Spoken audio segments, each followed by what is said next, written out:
every month there was like something big or explosive Every going week on, and almost. every week actually.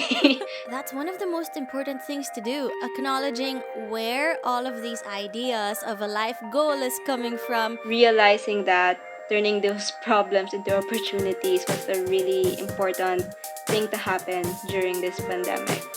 In a way, it's also about telling myself that that's your fear talking. You know how to Right. get over that fear. Like, you teach this shit, you know? Hey guys, we're in episode 11 of Ask Yourself, looking back, moving forward. Ask Yourself is a learning discussion where we seek questions to be more intentional of how we understand ourselves. We are two friends who are trying to make sense of ourselves and the world together. Hi, I'm Nina Guno. I'm a writer who looks for humanity in the news. And I'm Elisha Corpus. I'm a consultant who brings humanity into the workplace. Hey, so we're on the last episode of the year, episode 11, looking back, moving forward. And it's a time for us to reflect because before we can move on, we really need to process the chaos that was 2020.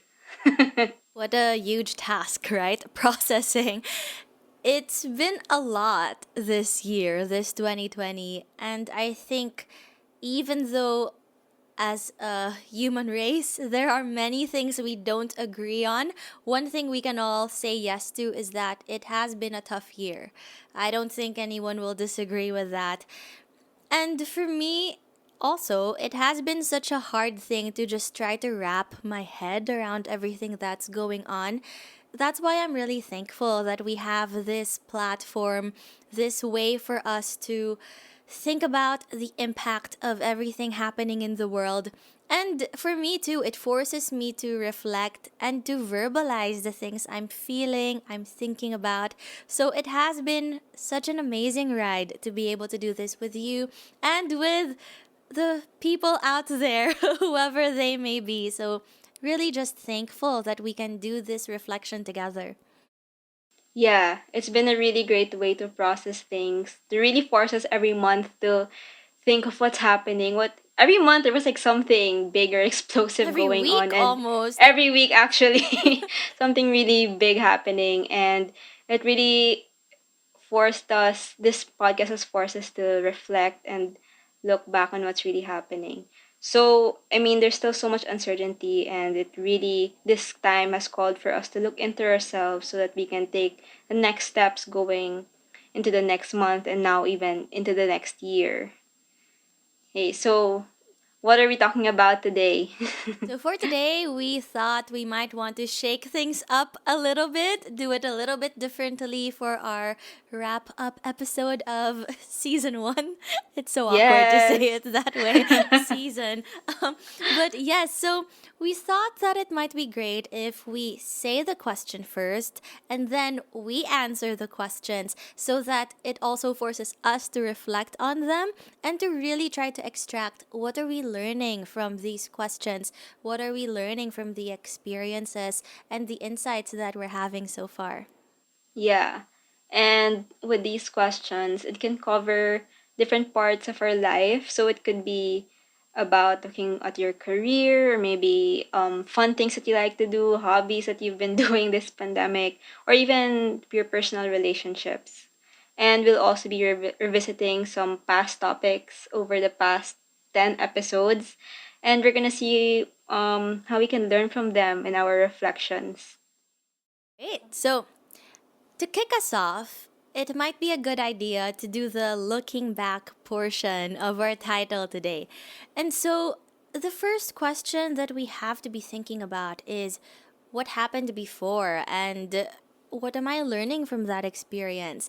So, for our question number one of Ask Yourself, episode 11, for the past few months, what was my original plan? What ended up happening? And what am I most proud of? So it's a three-parter question. And I think, Nina, I want to throw that to you first. Oh gosh, okay.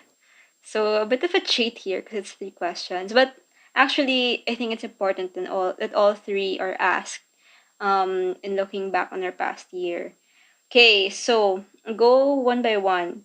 What was my original plan? Okay. My main plans that were canceled were actually to travel locally. So I had these plans to go to beaches and actually learn scuba diving. Obviously, none of that happened.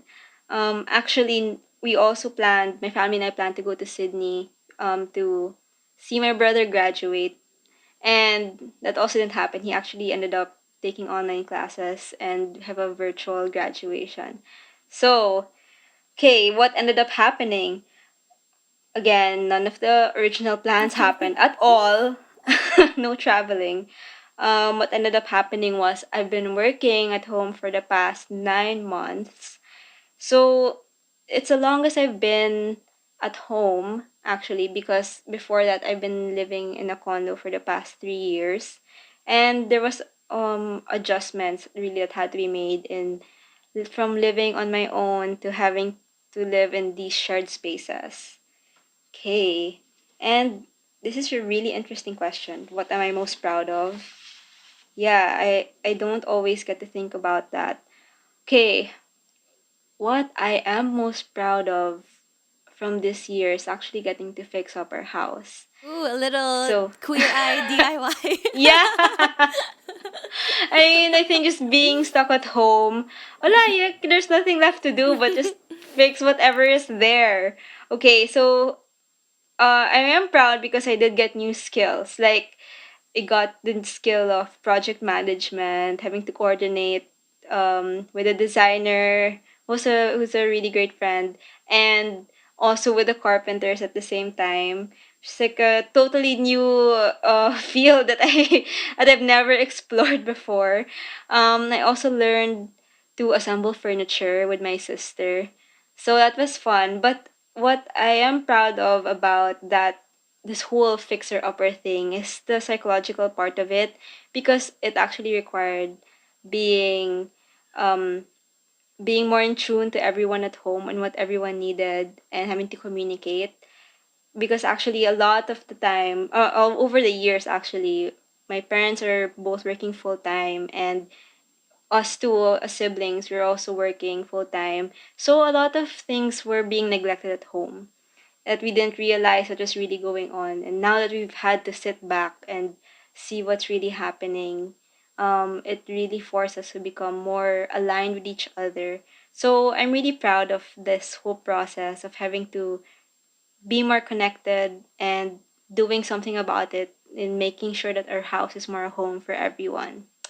There. Wow. That's a really nice story. And what I'm getting from that is, well, of course, there's that growth mindset piece, right? We always talk about growth mindset and how you can never stop learning because there's always something new. And yes, the way you handled now being able to Bobby work your way into your home, that's Yes. such a growth mindset moment for me because I can see you building the furniture and assembling it and just trying to figure things out along With the no way. manual. Yeah, which is very growth mindset, right? Just being curious about what you can learn from that experience. And then I guess the other thing that struck me about what you shared was this ability to look at your reality and just think about the the opportunities that you can go after in that reality that you're given, and how something that could potentially be a source of friction, like everyone being in the same home for Oh the my first time gosh. in many years, right? It could be a source of friction, but you sort of found a way to turn that into an opportunity for a more connected family, which is just a really nice thing. It is. So actually what helped me think about this also was our last episode, which was turning problems into opportunities.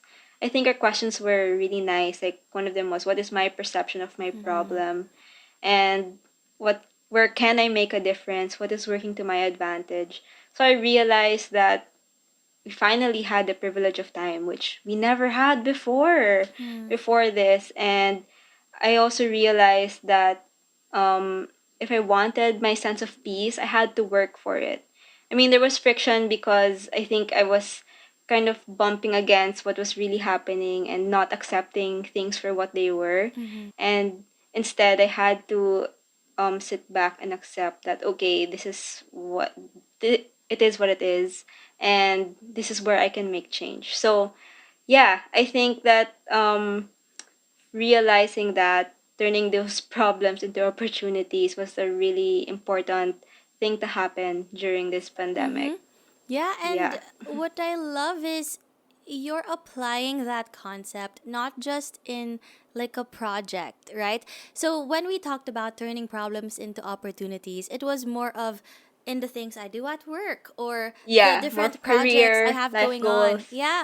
But for you it's more of like a personal thing and you were Yes. still able to apply those concepts.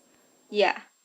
So I think even all our questions actually can apply also to personal relationships, which we haven't really explored, but I think I like that I was able to do that for this one.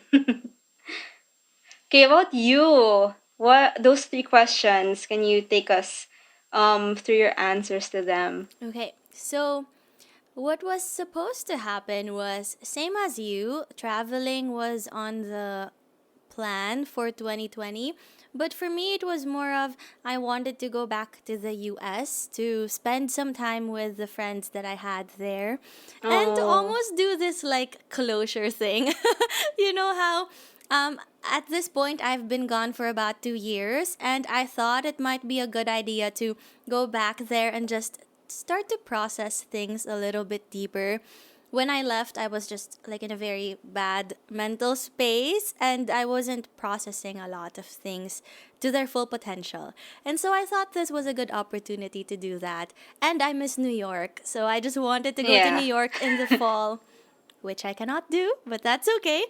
And then I was also starting to go back to my performing arts. I was starting to go back to dance classes and singing lessons and music lessons and theater workshops even, and I was starting to get friends again in these industries, which was so much fun for me because I love that energy. I love that creative outlet. But yeah, what ended up happening is so there's no classes, right? And that industry has been really badly hit. And oh my gosh, I feel so bad for everyone. I hope it bounces back soon. But yeah, so that had to stop. And now I haven't been to a dance class in I don't even know how many months anymore. Like it has been so long. And I think I was really happy that I was starting to get these skills back again. But with everything going into lockdown and quarantine, I a part of me started worrying that oh no, maybe I'm losing all of these things I love again. So that was another piece that was supposed to happen. And then another one was in terms of work, so in terms of my consulting, the plan was always to start my own thing. Like I've always known that 2020 I have to start creating the kind of consulting work, the kind of workshops that I've always envisioned for myself. But like honestly, late last year to early this year, I was just so demotivated about everything. Like I wasn't happy with the kind of work that I was doing with other people, with other firms. And I was always so upset because what I had in mind that I wanted to make happen, I wasn't seeing it around me. And so I felt very, I don't know if isolated is the word, but I felt very alone and that I didn't have like role models who I could copy or tap or even learn from. And then I wasn't having like the conversations that made me feel light and excited that I was having before. And I think what I thought would happen is I would put up my own firm and do my own thing, but I was playing by their rules, like the unwritten set of rules of what consulting people do. And it took the pandemic for me to realize that I was doing that I was basing all of the things I wanted to do on some standards that I thought existed based on my observations. But I guess what I'm proud of, transitioning to the third question, is after working on some things and just really diving in and trying it, even though they might fail, I realized that I was actually free to do things on my own terms. I did not have to go follow their rules because really those are not rules. And I'm proud that I was able to start things and now I'm following my own rules and making them up along the way and just really trying to make real this purpose that I have always had, but I didn't have like the confidence to fully go after. I love that. So I can feel like there's grief in not being able to do all those wonderful, like your hobbies or the things that you're really passionate about, like theater and dance. Uh but what I'm hearing from you is that you were able to go back to what your purpose really is. And what things really mean to you, or what your goals really mean to you. So how are you able to connect back? Like, can you let us go through that experience of getting back to your purpose? What was that moment like? I think in a way it was because, right, purpose, let's go back to the definition. It's the impact that you want to create and that you can uniquely create. So it's something that's always been in you. It's just you need to recognize that and to find a way to use that and to externalize it so that you are making that impact on whoever that group is or whoever that person is. And so for me, it was really that week of like the first lockdown, right, in March.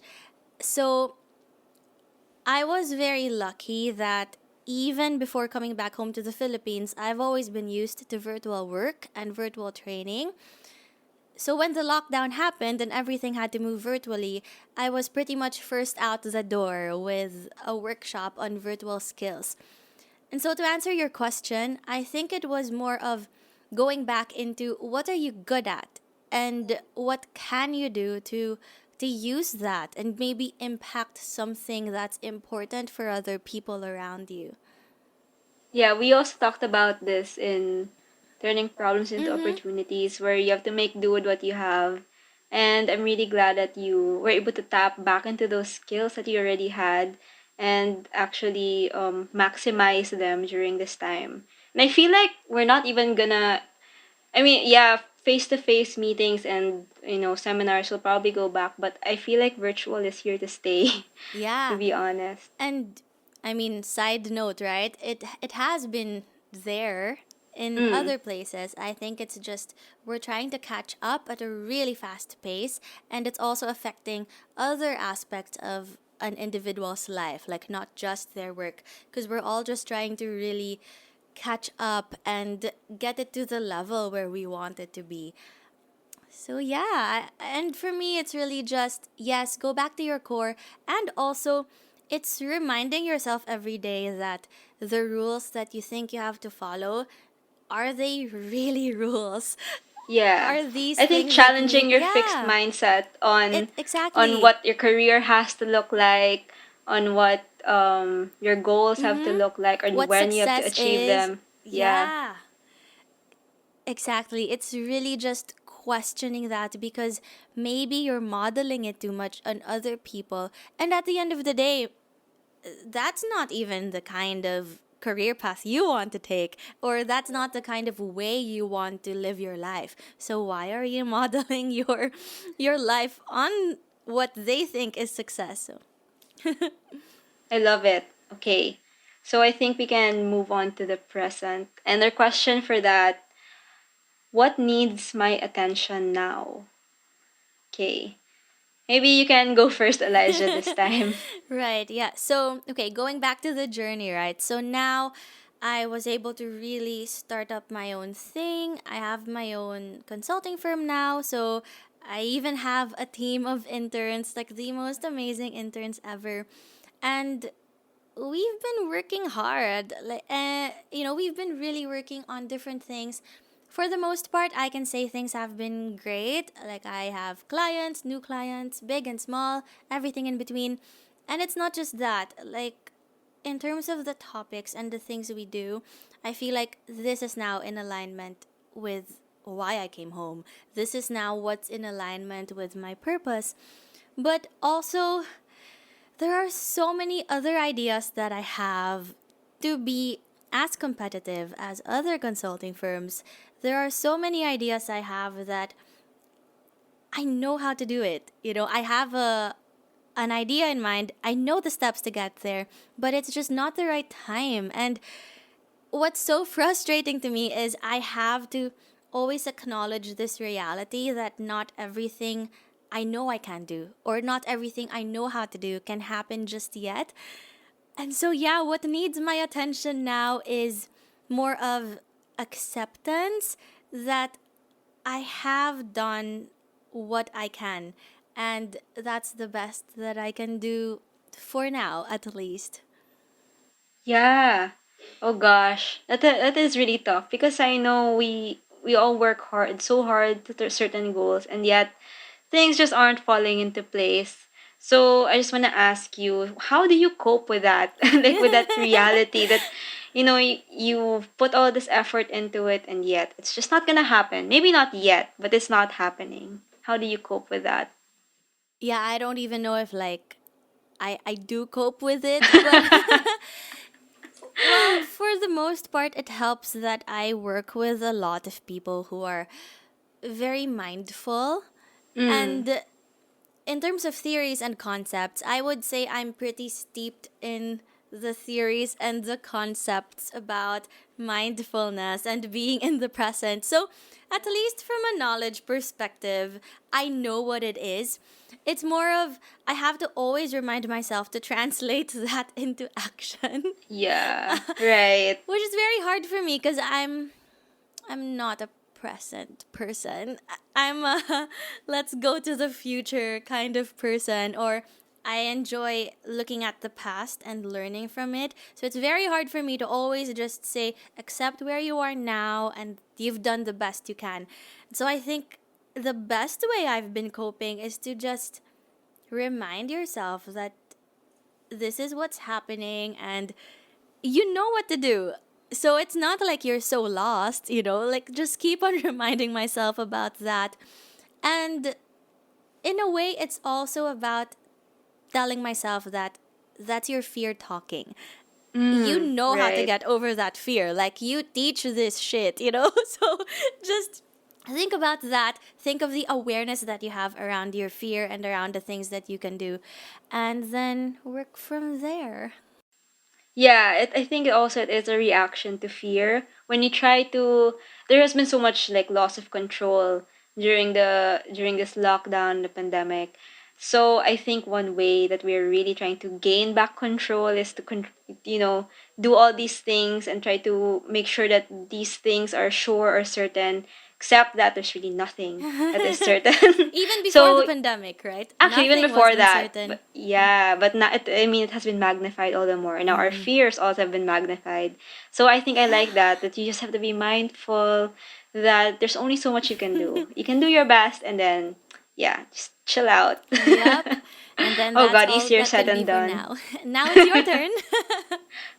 Yes. Okay. So again, the question is, what needs my attention Mm-hmm. now?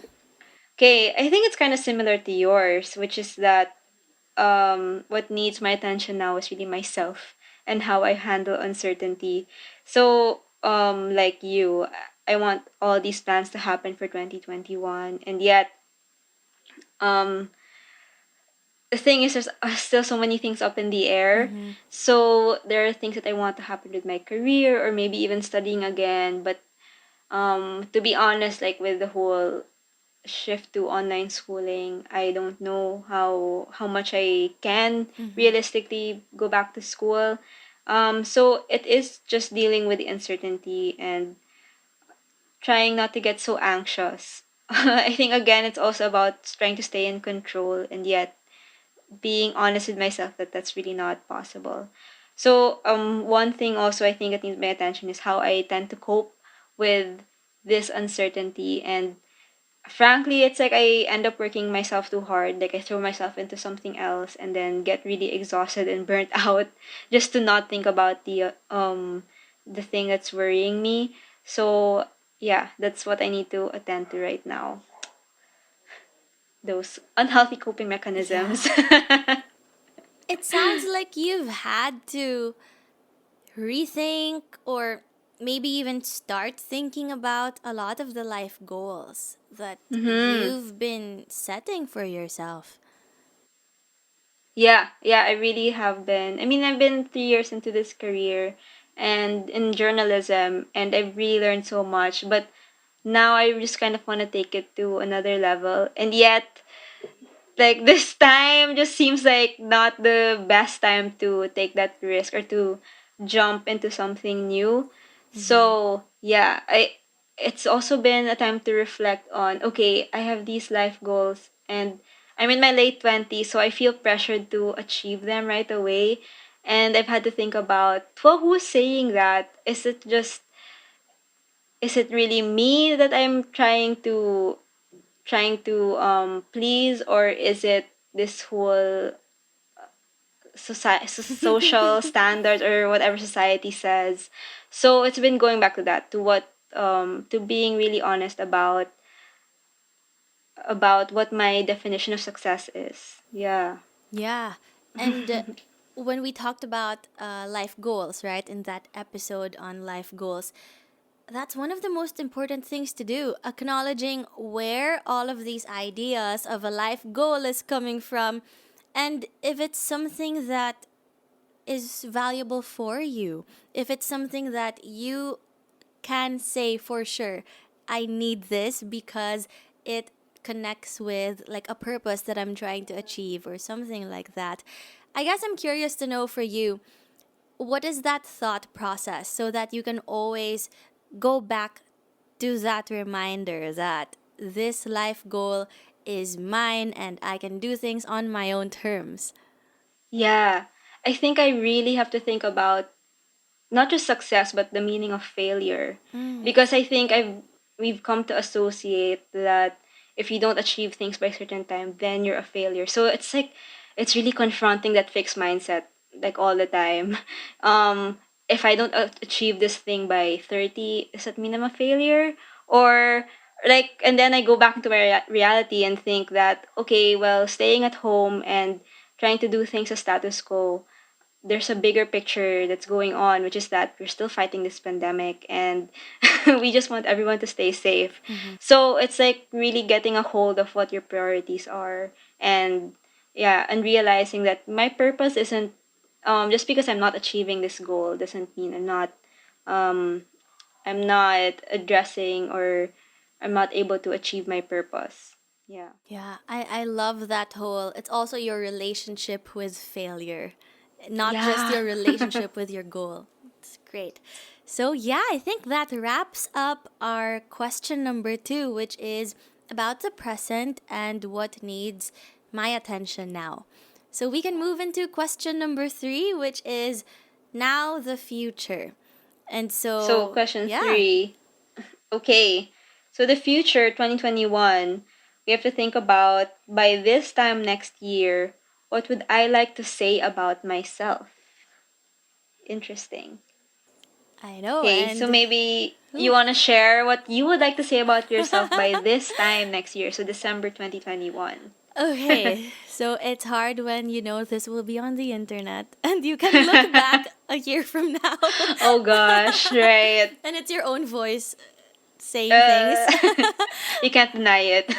Okay, so what would I want to say about myself by next year?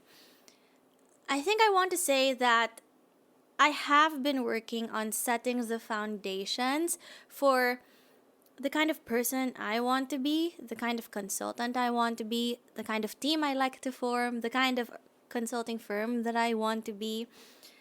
I want to be the firm that truly, truly means it when you say we're bridging organizations, individuals, and society together. I know what that looks like. You know, I'm very clear about what that means and what the work is that's involved there. But I also know that all of those things, that ultimate idea of where I want to take this, that's not going to happen next year. I know this is something that Ouch. takes, yes, it's something that takes more than 1 year. And being a not so patient person, that's the hardest thing to accept, that I can't get everything that I know how to do.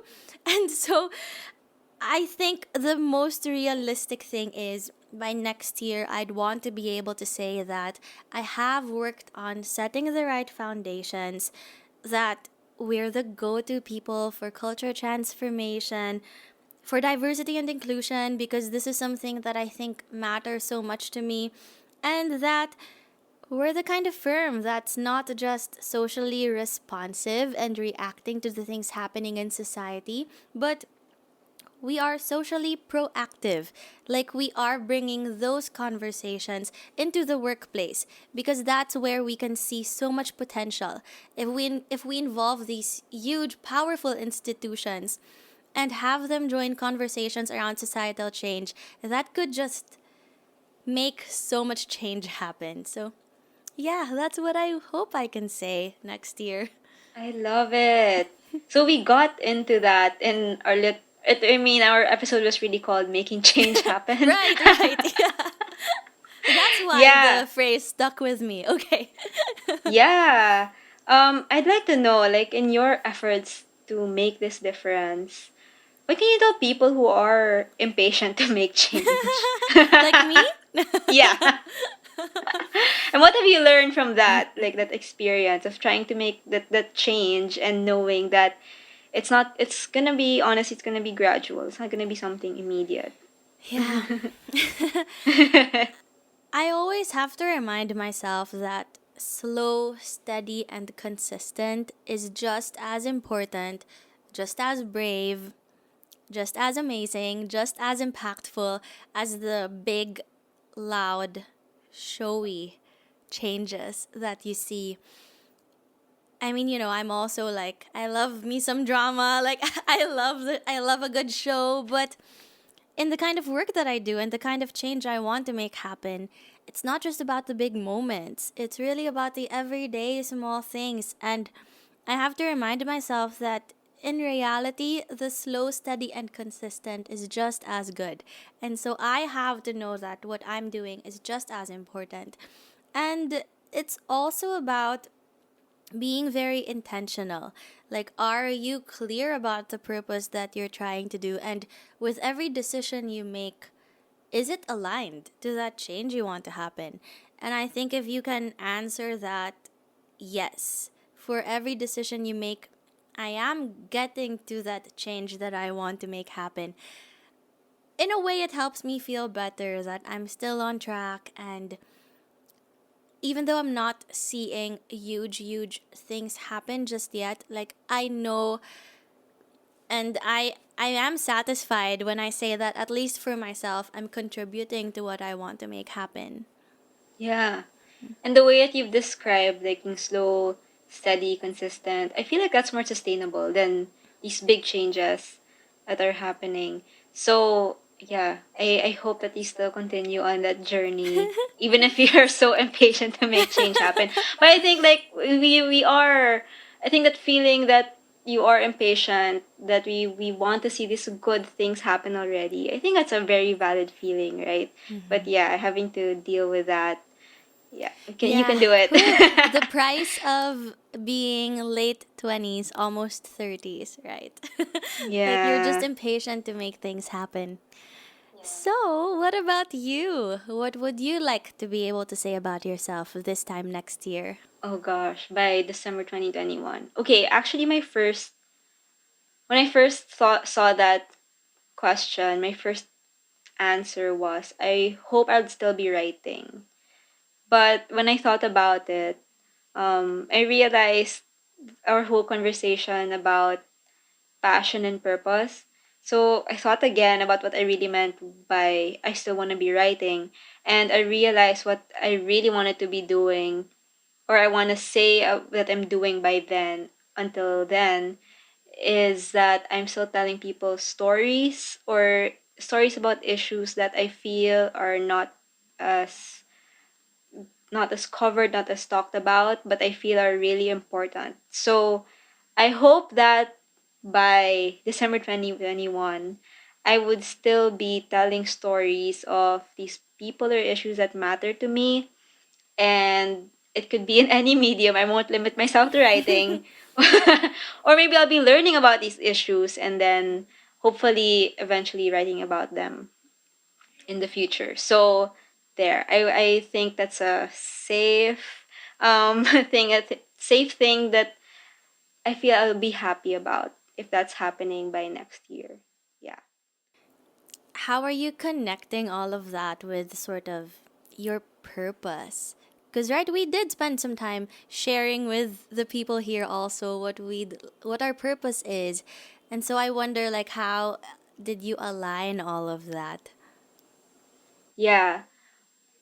I guess my when we talk about purpose, it's also about the impact that we want to make, not just how we want to make it. So for me, I feel like my purpose is linking or connecting the humanity in the news, but maybe not just in the news, but in the way we tell our stories. So I feel like when I thought about writing, I know I have fun writing and it makes me happy, but we've talked about this, how it's not always about that you can actually burn out if you just think about what makes me happy. So I feel like the deeper sense there, going back to purpose, what would the world miss if I cease to exist? That I think is what made me rethink what my answer was to this. So what would the world miss if I cease to exist? I think the world would miss somebody who would be able to go into these stories that aren't really talked about, aren't really covered. Like for example, I've been doing some stories about the queer community and um, people with disabilities. So I hope I'd still be by December 2021 learning more about these minorities or these disadvantaged groups. Yeah, and telling their stories. I love that you brought up that question of what would the world miss if I cease to exist? Because I think we all have to be answering that question because everyone can write stories. Everyone can write Yeah. stories about stories that do not get told, right? Like what you just said about the queer community, about persons with disabilities, etc. But they're not you. And like you with your unique set of skills, your unique set of experiences, you're the only one who can write those stories in the way that you would. And so, yeah, it's such a nice thought that we all can have that impact if we just think about what is it that I'd like to get done and how is it connected with my purpose. I love it. Okay. Wow, so we've been able to answer these questions. So you guys see, if you just sit down and think about these questions, you could be done with it in like 40 minutes. And then you get your little drink and it can be a party. Okay, so I think we can wrap up and go back to these questions. So, our three questions to look back before we move forward. The first one to look back at the past is, what was my original plan? What ended up happening? What am I most proud of? Okay, and then going into the present and thinking about where you are, the question is, what needs my attention now? And for the future, by this time next year, what would I like to say about myself? Okay, so three Yay. questions and, well, three ish questions because number one has a lot more. But I do hope that you take the time to do this. Do it with a friend, with a family member. And when someone is reflecting back your answers to you, it actually helps you to process them more. So I hope this kind of helps with that. Are there any final messages you want to say, Guno, to wrap up Oh our my. season one, first year of Ask Yourself? Yeah. I think something also that people will be thinking about is making resolutions. Actually, for this year, I didn't make a resolution in the typical way. I actually went with what Brene Brown said at the start of 2020, which was to be awkward, brave, and kind. And I think that having that mindset helped so much more in achieving the things I wanted to do. Like this podcast, like this really requires being awkward and brave. Oh my gosh. And like this whole pandemic and just everything that's been happening in 2020 has required so much more kindness. And I think I'm happy with what I've been able to achieve in terms of those three. So I want to do that again next year. And maybe that's some food for thought for those who are thinking about their resolutions. For me, this whole journey has been a huge example of the importance of drafting my purpose. So, drafting my purpose, we've talked about this also in the purpose episode. This is also a workshop that I developed. So, it's to be able to look into the impact you want to create and what makes you uniquely qualified for that impact. So, when I think about final messages, it's really that now more than ever is such an amazing time to draft that purpose because it's already in you. It just takes a lot of reflection and also pushing yourself to be aware of what's happening around you. So I know that things are hard and we can't always pay attention to everything that's going on because it does affect us and our well being. But if you can, I think those who can should be able to do more. And if you can handle it and look into the people around you, the things happening in the world, in the country, then maybe now is the time to start thinking about what is that purpose that I can draft and that I can contribute. And yeah, I think our whole podcast is really just about that, reflecting on what impact you can create and why you have to be the person to do it. So, with Yes. that, it has been an amazing 11 episodes. Thank you all so much for taking the time to learn with us and for asking yourself the hard stuff. Bye.